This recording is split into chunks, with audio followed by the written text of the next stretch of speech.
तो सिद्धार्थनगर में केंद्र और प्रदेश सरकार की महत्वाकांक्षी योजना के तहत निर्मित कराए गए सामुदायिक शौचालय भ्रष्टाचार की भेंट चढ़ गए।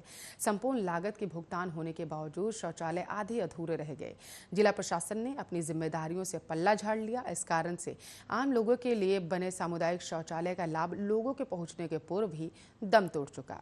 इन सामुदायिक शौचालय के अधूरे कामों के लिए जिम्मेदार लोगों पर अब तक कोई कार्रवाई नहीं की जा सकी, जिसके कारण ये पूरी तरीके से परियोजना भ्रष्टाचार की भेंट चढ़ चुका है। जिला प्रशासन 100% सामुदायिक शौचालय बनाकर वाहवाही लूट रहा और जब इन शौचालयों की ग्राउंड रियलिटी चेक की गई तो पता चला कि अधूरे शौचालय जर्जर शौचालयों की दीवार है, लेकिन भुगतान पूरा हो चुका है। इतना ही नहीं, रास्ते के निर्माण के लिए इंटरलॉकिंग का कार्य भी शुरू नहीं हुआ है, लेकिन उसका पूरा पैसा निकाला जा चुका।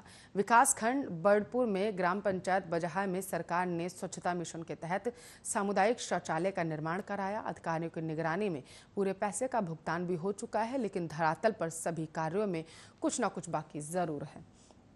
शौचालय निर्माण पर 3,23,649 रुपये भी निकल गए। सबसे आश्चर्यजनक बात तो ये है कि जब शासन और जिले से सामुदायिक शौचालय की स्थिति के बारे में लिखित सूचना मांगी गई तो ब्लॉक के जिम्मेदार ने सभी शौचालयों को पूर्ण दिखाया, जबकि अभी भी कई सामुदायिक शौचालय में कुछ कार्य बाकी पड़े हैं।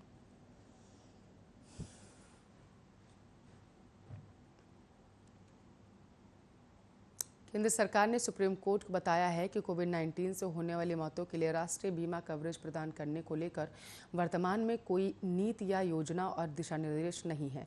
साथ ही यह भी कहा है कि देश में प्राकृतिक आपदाओं के लिए जोखिम बीमा कवरेज के दायरे में इस महामारी को शामिल करने को लेकर कोई विचार विमर्श नहीं चल रहा। सुप्रीम कोर्ट को शनिवार को दिए अपने लिखित जवाब में केंद्र ने इस बात पर चुप्पी साधे रखी कि क्या प्रधानमंत्री के नेतृत्व वाले राष्ट्रीय आपदा प्रबंधन प्राधिकरण द्वारा कोविड-19 से मृत्यु होने पर परिवार को 4 लाख रुपए मुआवजा न देने का निर्णय लिया गया। 21 जून को जस्टिस अशोक भूषण और जस्टिस MR शाह की पीठ ने केंद्र से जानना चाहा था कि क्या NDMA ने यह फैसला लिया है कि कोविड-19 से मौत के मामले में परिजनों को 4 लाख रुपए मुआवजा नहीं दिया जा सकता। सरकार ने अपने जवाब में दोहराया है कि वित्त आयोग ने अक्टूबर 2020 में कोविड-19 को आपदा की सूची में शामिल न करने की सिफारिश की थी। यही वजह है कि राज्यों को कोविड-19 से होने वाली मौतों के लिए किसी भी तरह की अनुग्रह राशि देने के लिए राज्य आपदा राहत कोष उपयोग नहीं करने के लिए कहा गया। केंद्र ने कहा है कि वित्त आयोग की सिफारिश के आधार पर ही राष्ट्रीय आपदा प्रबंधन कोष और राज्य आपदा प्रबंधन कोष के प्रबंधन का काम किया जा सकता है।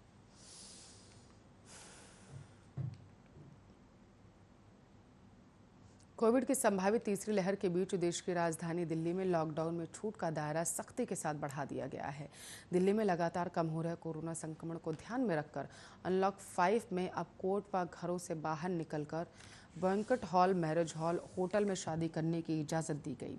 फिटनेस सेंटर, जिम और योगा सेंटर भी सोमवार से दिल्ली वाले जा सकेंगे। और आपको बताते चले, हालांकि अंतिम यात्रा में अभी भी 20 से ज़्यादा लोग शामिल नहीं हो सकते। शनिवार को अनलॉक 5 को लेकर जारी आदेश में शादी समारोह में 50 लोगों को इकट्ठा होने की अनुमति प्रदान कर दी गई। इस समारोह के लिए banquet hall, marriage hall, hotel में 50 लोगों की उपस्थिति में आयोजन करने की छूट मिल गई है। कोविड प्रोटोकॉल का पालन कराना समारोह स्थल में इंतजाम करने वालों की होगी। दिल्ली आपदा प्रबंधन प्राधिकरण की तरफ से जारी आदेश में ये भी कहा गया है कि gym, fitness centre, yoga institute को भी खोलने की इजाज़त दी गई। आधी क्षमता के साथ इन सभी केंद्रों को सोमवार से खोला जाएगा। आदेश में यह भी स्पष्ट कर दिया गया है कि कोविड प्रोटोकॉल का पालन नहीं करने वालों पर सख्त कानूनी कार्रवाई होगी। क्रिमिनल मामला दर्ज किया जाएगा। सोशल डिस्टेंसिंग, मास्क, सैनिटाइजेशन समेत अन्य सभी एहतियात बरतने होंगे। यहाँ तक कि केंद्र को सील किया जा सकता है। यह निर्देश उसी इलाके में पालन किया जाएगा जहाँ कंटेनमेंट जोन नहीं होंगे। कंटेनमेंट जोन में केंद्रीय गृह मंत्रालय द्वारा जारी गाइडलाइन करने को फॉलो किया गया।